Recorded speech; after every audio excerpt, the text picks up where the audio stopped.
By now you probably know. You probably know the truth about what's going on with the Golden State Warriors. But if you're living under a rock right now, Warriors, as we sit, are 6-9. It's bad. And 0-8 on the road. 0-8 on the road, losing to teams like the Detroit Pistons, like the Orlando Magic, like the Charlotte Hornets without LaMelo. The worst start ever in history for any defending champion ever. That's a stat. So what's going on? Well, things are not going as well as they thought. Things started about as bad as possible. Before the season even began, as we all know, if you don't know this, I don't know, you just must not be following the game. The Warriors got involved with what Steve Kerr called the greatest crisis in his time with the team. The punch heard around the world. Draymond Green cold-cocked Jordan Poole and knocked him smooth the fuck out. And then the video was leaked. And then that was even worse. The Warriors had to go into full crisis mode. Draymond is going to be suspended. They're finding somebody they're running an investigation. Who's the one who leaked the video and sold it to DMZ? And you know what? Nothing's really ever been good since.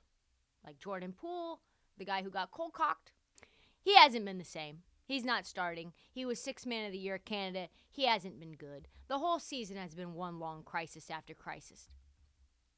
But it all comes to a head last night, 2 nights ago, because you're probably listening to this on Friday. Absolute ass whooping by the Phoenix Suns. 130 to 119. And what'd Steph do on that night? Checks notes, had 50. Put up 50 points, a 50 nugget piece. And you know what? He didn't seem happy.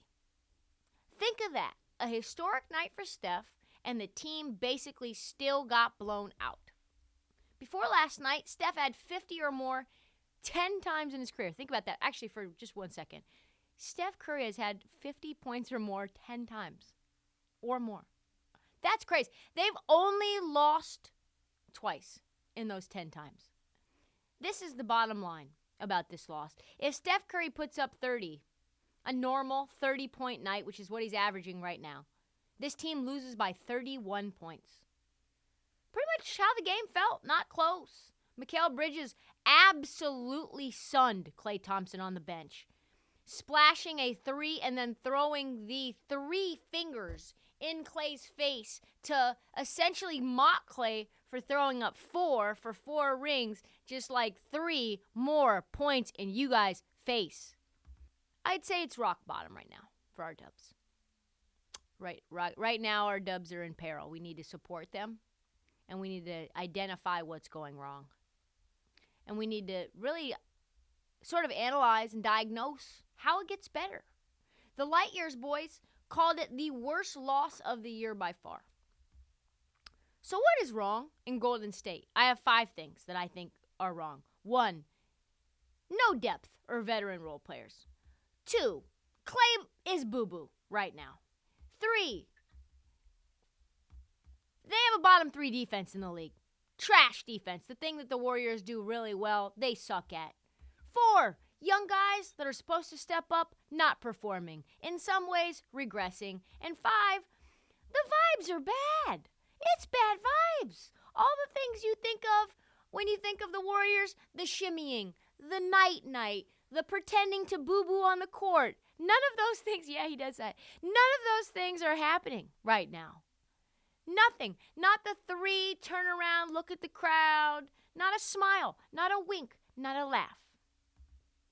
So first and foremost, let's talk about the no depth.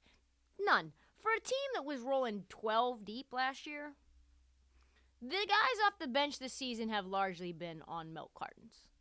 Let's be honest. Here are the players off the championship team who are no longer with the Warriors. Nemanja Bjelica, I think. Damian Lee. Gary Payton II. Otto Porter. Juan Toscano-Anderson. Quinn Weatherspoon. And Chris Chiozza. Like, maybe you don't think this is like a good role player. Maybe this doesn't move you. But if this doesn't move you, let me introduce you to the role players now, because it's really bad. None of those guys with the exception of Gary Payton II, is really known to any non-Warriors fan. But you take them as a whole, and they all play well. They all know their role. Damian Lee was really, really good.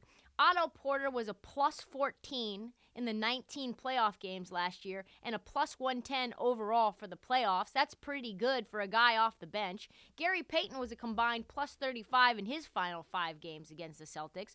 Damian Lee spent 4 years in the Warriors system. Toscano Anderson, 3. Those guys knew the ropes. They knew what Warriors basketball looked like. They replaced those vets with JaMychal Green and Dante DiVincenzo, 2 players with 0 experience playing in the Golden State system. So is it a shock that the Warriors are falling apart when the second unit is on the floor? And now you've got Jordan Poole that has to be the floor general? Sorry, they don't call it pool regiment. They call it the pool party. You know what I mean? They call it the pool party. Jordan Poole wants to come in and get buckets. It's not the pool orchestra. You know? It's the pool party. We're getting fucking lit. You know what I'm saying? And now Jordan Poole has to be the guy that runs this ship. They don't call it the pool pilot. No. Number 2, Klay. Klay is just terrible. It's just it's boo-boo right now. And I hate to say, I love Klay Thompson. Klay Thompson grew up in Portland. Yeah, I have a special love for Portland guys. John Hollinger said this, and I was like, damn, it's so true, and it's such a shot. It's like a knife to the heart. John Hollinger said, quote, "I didn't think I'd have Klay Thompson turning into Russell Westbrook on my bingo card, but here we are." Problem is, that savage statement's kind of true, is it not? Klay he is in a slump. He's in a terrible shooting slump. He is not himself, and this is, let's be honest, it's hurting the Warriors. Hurting the Warriors in every single facet of the game. And he's one of the best shooters of our generation. And what do shooters do when they're in a slump? They fucking keep shooting. That's what they do. Have you seen Russell Westbrook? That's what he's doing, and he's not even a shooter. And the Warriors' problem with that little mentality is the Warriors are losing games because he's chucking from the logo and he's bricking. And everyone knows, his teammates included, know that shit's not going in.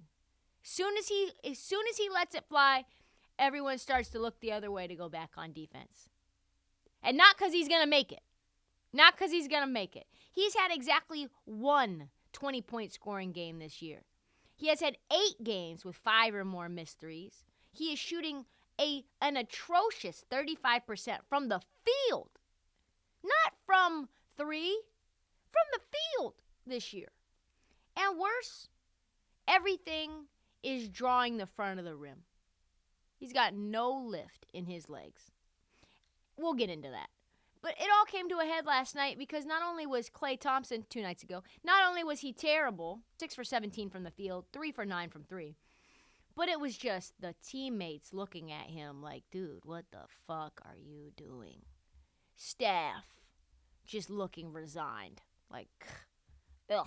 Like, Steph, if you look back at the tape, because I did this afternoon, Steph's just like, he's got his hands in the air as soon as Klay lets it fly. Jordan Poole puts his hand on his head. Who does that? He's like, oh no.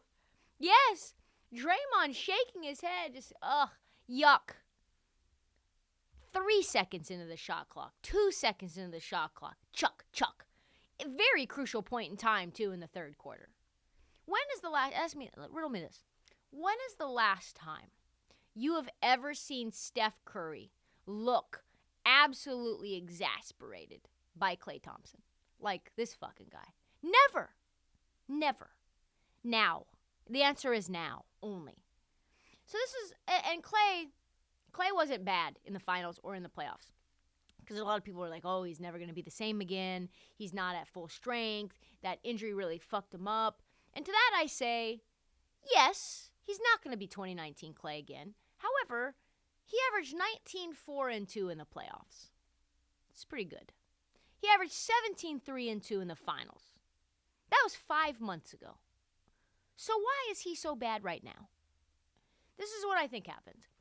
I've been doing some thinking. I've put my thinking cap on and trying to get into the Klay Thompson soul. One, I mean, he played great. And then you go into an off season and you've been partying and celebrating, and now you need to get back into it. But what happened the last time you were in an off season where you weren't just rehabbing? Because let's be honest, Klay Thompson wasn't able to play pickup games last summer. No, he wasn't. He was in a PT room, stretching out his ACL, doing work on his Achilles, doing mobility stuff, doing strength work. He wasn't up and down at Lifetime Fitness with Devin Booker. No. So this is the first year he was able to really do those off-season runs that they talk about. 5-on-5, drills, all that stuff. So what does he do? He's like, nah, I'm good. I'm not going to do that because that's where I popped my Achilles last time. So he stays away. There's articles written about Klay Thompson's not doing pickups. He's not doing scrimmages, none of that. His training camp, he comes in late, and he's out of shape. I mean, not out of shape for you and me, but out of shape for an NBA player.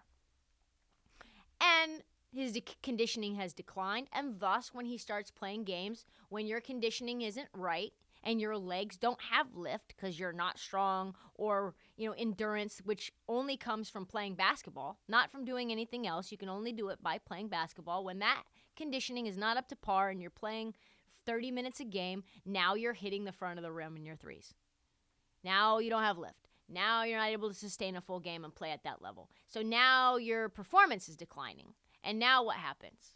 Me, Shannon Sharp, Skip Bayless, Stephen A. All these pundits are, who else? Charles Barkley. Klay's not the same. Klay's washed. Something's wrong with Klay. I don't know, man. He shouldn't be on this team.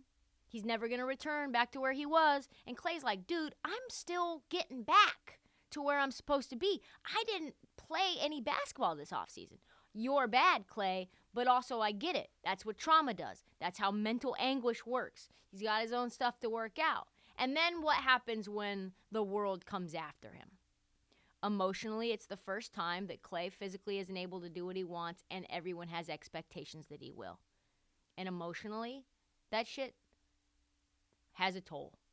And now he's fighting with Ronnie 2K over his rating, and he's calling him a clown, and he's popping off at Devin Booker getting ejected from games, and now he's doing articles with Ramona Shelburne on his sailboat, and now he's doing one-on-ones with Chris Haynes, and now you're like, I think Klay's in his feelings.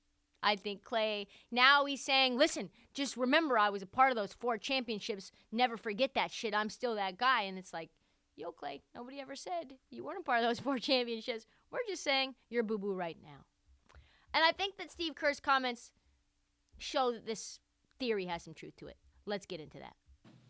He took a lot of quick shots. Klay continues to come down and try to shoot his way out of an early season slump every night, and he's pressing. He was pressing tonight, and the guy's got a lot of weight on his shoulders with the injuries and where he feels like he is right now, where he wants to be. So we have to help Klay, help him get out of his own way. And when he can get through his frustration, the game will come to him, and he'll be fine. And he's going to play at a really high level because he's still got it. Klay's still got it. But right now he's playing in a frustrated manner. It's leading to a lot of quick shots, and he knows that. And we've got to help him through that, and we know how much Klay has done for this franchise and our city, the Bay Area. So we're going to help him through it, and he's going to get there. Support Klay. Support him. So I don't think that this is a long-term problem. I think he just needs to get back into condition. He eventually will be himself. He's never going to be 2019 Klay again, but that pure shot doesn't go away. But in the present, like I said, he's had not one but 2 interviews dropped this week, one from Chris Haynes, one from Ramona Shelburne, and they feel very emo, honestly. He's trending right now on Twitter at this very moment. and Klay returning to some version of at least where he was in the playoffs last year is absolutely critical. And if he doesn't, it's night-night sleep mask for them. Number 3, this is a bad defense. Like, just really bad.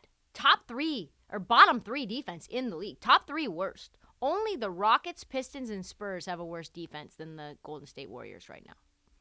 I don't know if it's because of Gary Payton not being there. Maybe because Klay isn't mobile right now as he's getting back into things. He's a big two-way defender for them. Andrew Wiggins can't do it all. But they are fucking horrible. Like, horrible. Defense currently ranked 27th in the NBA.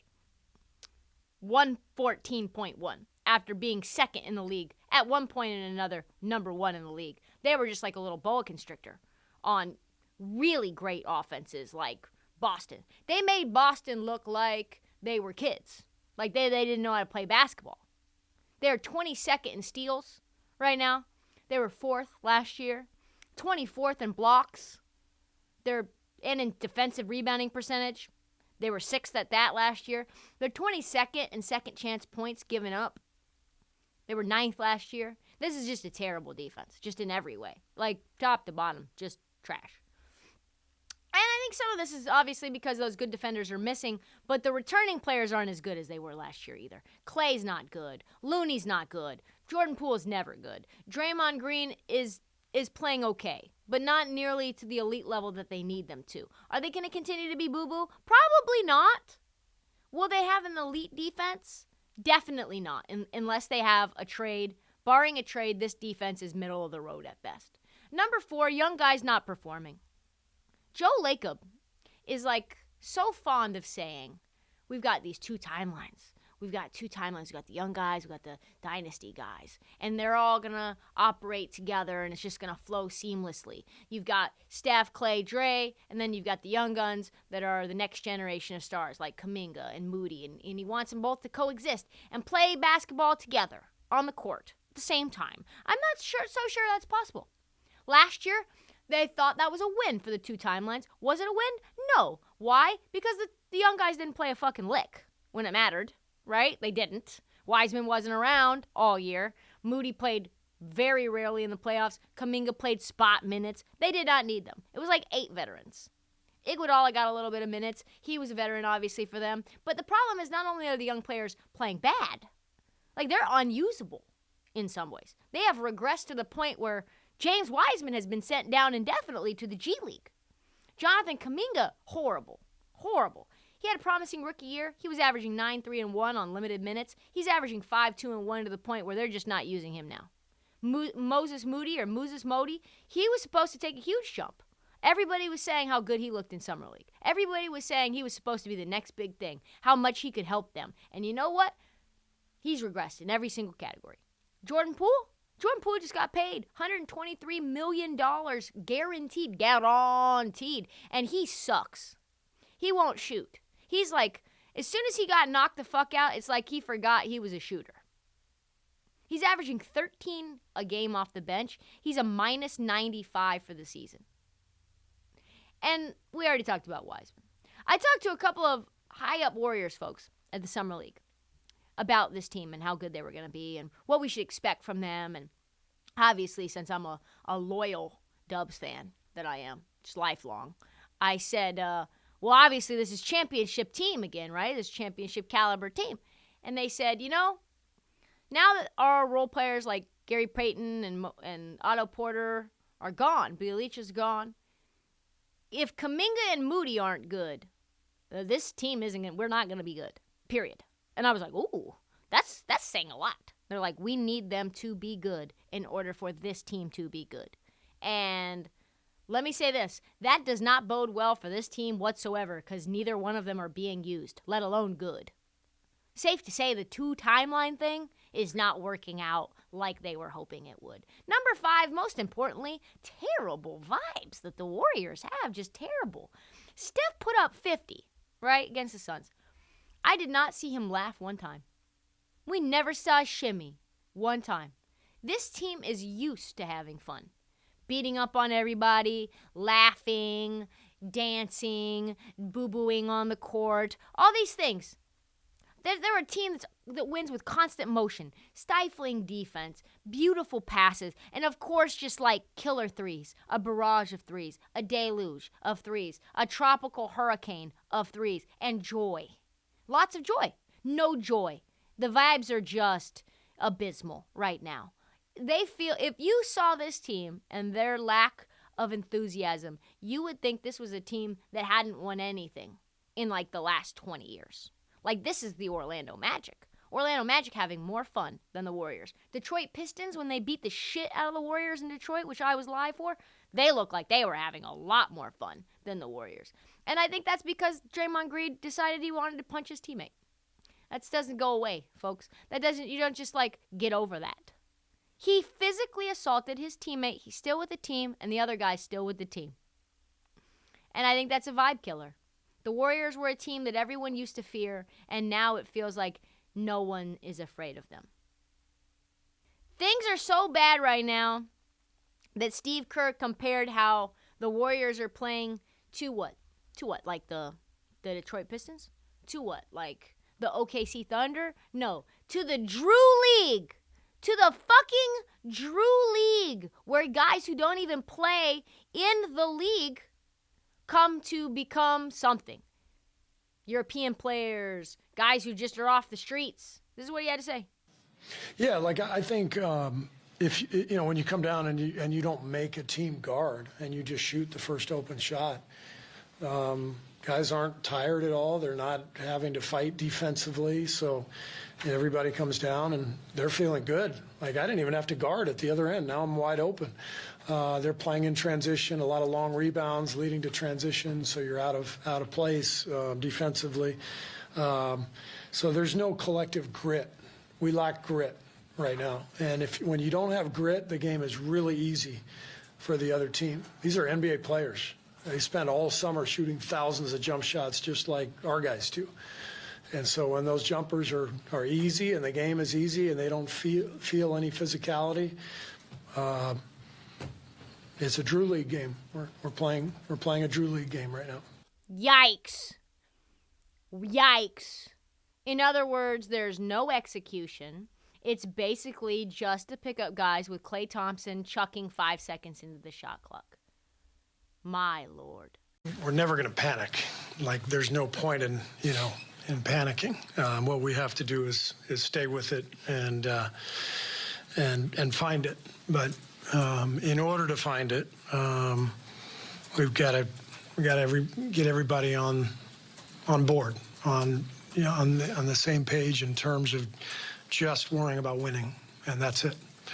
And I think for right now anyway, I think we're just scattered. It's a pickup game. It's a pickup game out there. So there's no execution at either end, no sort of commitment to the group to get 3 stops in a row, to execute on offense.